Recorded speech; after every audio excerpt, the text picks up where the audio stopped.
Maman Iman. Baban Iman ke kake tafi da shi a cikin leda na san baka kiran banza. Ai gani ya kori ji, duba ki bari. Wow, snack cake, donut haɗi da meat pie daga gani akwai ɗan karan daɗi.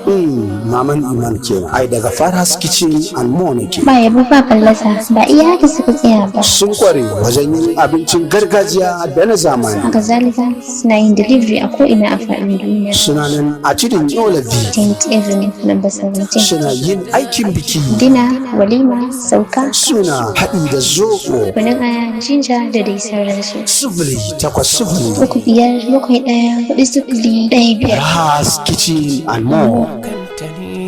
Na ba da lokaci mu tattauna.